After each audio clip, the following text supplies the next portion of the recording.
So hello SB blog ni naik ntaman boykobo hello SB blog channel fin konsen ni gosa gobrनिफ्राय बरायनाय थाबाय मोनसे update फैदों आरो बे गोबांथार भाइरेलबो जागासिनो दं इभेन फेसबुक पोस्ट इंस्टा आरो WhatsApp स्टेटासफोरावहाय एन्ड इभेन YouTube चेनेलावबो आङो मोननैसो नुबाय दा रियेलिटिखौ बिथांमोना एक्सेप्ट खालामबाय जे थांनाय पार्लियामेन्ट इलेक्शनावहाय भट मार्जिननि जेतु डाटामोन ना So back then is postornary जोंनि खुद डेपुटी CM गोविंद बसुमतारी सारा गावनो निजिनि खुगाजों बुंना लाबाय जे नो डाउट पार्लियामेन्ट इलेक्शनाव बिथांमोनाहाय जोबोद खम भट मोनदोंमोन चिरां बा सिडली समस्तिफोरावहाय सो बे मानि थाखाय जादों दिनै आरो मोनसे पोस्टमोन बियो बर्तमान दा डिलीटबो जाबाय माने उफ्रा बिसायख'थिखौ लानानै बाय इलेक्शनखौ लानानैहाय गोविंद बसुमतारी सारा मोननै मेजर पार्टियाव बाहागो लागोन होनना बुंदों स' बेनो जाहैबाय BPF आरो UPPL नि गेजेरावहाय मोनसे फाइट जागोन बा मोनसे कन्टेस्ट जागोन स' थांनाय पार्लियामेन्ट इलेक्शनावहाय जुदि भट काउन्टआ जोबोद खममोन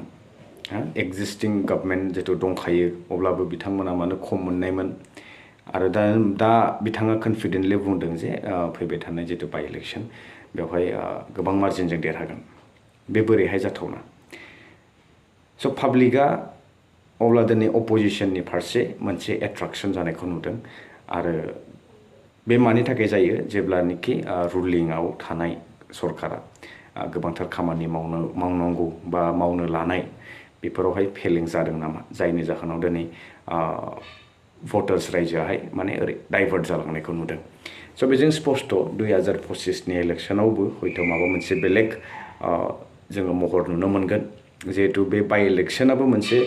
प्रेडिक्शन खालामनो हाथावना जेहेतु बेजोंबो जोङो रायजोफोरनि जे साननाय हनाय बेखौ बुजिनो हागोन आरो गोविंद सार बिथाङानो बुंखाबायबा जे पार्लियामेन्ट इलेक्शनावहाय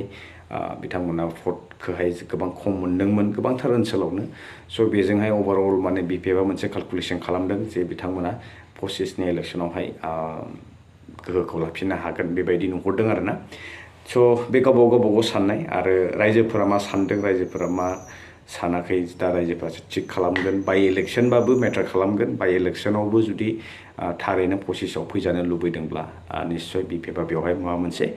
गिदिर रल लागोन स' बे नायनो गोनां बाथ्रा स' गोविंद सारा मा बुंनाय बेखौ नोंथांमोननो ससे दिन्थिनि आरो माखासे क्लिप्सफोराथ' गैला अलरेडि रिमुभ जाबाय इभेन डिलीटबो जाबाय आरो बे डक्टर सानजारां बिथाङा BPFनि जानानै गेलेब्लाबो माने UPPLखौ फेजेननो हाया बेबायदि मोनसे पस्ट फैदोंमोन मोनसे गोमोथाव माने सोमोनांथाव मोनसे पस्ट आरो मानि थाखाय डिलीट खालामनाय बेबो मोनसे जाहोन जाहैबाय स' मिथिरोंला बिथांमोना मानो होदोंमोन बेखौ आरो मानो रिमुभ खालामफिनखो अके स' बेनोमोन दिनैनि मेसेजआ शेयार खालामनो गोनां नोंथांमोनजोंहाय जायफ्रा आंनि चेनेलाव गोदान स' नोंथांमोना चेनेलाव गोदानब्ला साबस्क्राइब खालामदो लाइक खालामदो आरो शेयार खालामनो दाबाव बिदिनो मोजां इन्टारेस्टिं टपिक लानानै फैबावगोन स' लोगो मोनसे नेक्स्ट भिडिअ टिल देन स्टे टिउन बाय खुलुमनाय बावग्रोदों दिनै जों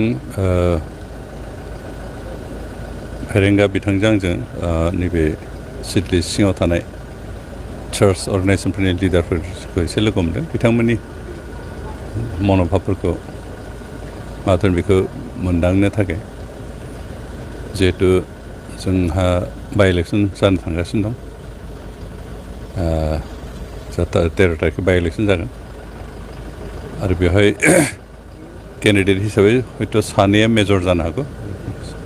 सासेया UPPनिफ्राय सासेया BPFनिफ्राय गुबुन पार्टिनिफ्राय बारा ओंखारा बारा एसेबां गेरेन्टि मोनथ'वाखै खिन्थु कन्टेस्टआ बे सानै केन्डिडेटनि गेजेराव जागोन दासिमहालागै BPFनिफ्राय सोर जागोन बा UPPनिफ्राय सोर जागोन बेबो डिक्लेयार जाथ'वाखै हयथ' गाबोन समफोरहालागै जानो हागौ दा जायानो दा जाथों जोंनि आं आरो फेरेंगा बिथांनि रिकुवेस्ट चार्च लिडारखौ लोगो हमनानै जाहाथे राइट मानसिखौ चयस खालामनानै भट होयो जों बेखौनो खावलायदों जेनेबा पार्टि माबा हिसाबै जिहेतु केन्डिडेट ओंखाराखै दासिमहालागै पार्टि मोननैनिफ्रायनो जागोन बांसिन माबाया बे कन्टेस्टआ बेनिखायनो जों बेखौसो खावलायदों जे बर'लेण्ड ओनसोलनि डेभेलपमेन्टनि थाखाय बर'लेण्ड ओनसोलनि पिस मेनटेन खालामनायनि थाखाय बर'लेण्ड ओनसोलाव थानाय गासै जाति जनगोष्ठीफोरखौ मोजाङै समानै नोजोर होनाय खामानि मावनायनि सार्थ'आव जाहाथे राइट मानसिखौ चयस खालामो बेखायनो जों बिथांखौ खावलायदों जों सानदों थांनाय पार्लियामेन्ट माबायावथ' जोंहा भटआ जथेस्थ' खम जादों सिगांफोरनिफ्राय एबार खिन्थु बेबायदि जानाय नंला एबार अन्तत जोंनि एगेन्स्ट पार्टिनि केन्डिडेट जायानो दाजाथों बिथांनि एगेन्स्टै जोंनि केन्डिडेटआ मिनिमाम 50,000 भटनि बारा भटआव देरहागोन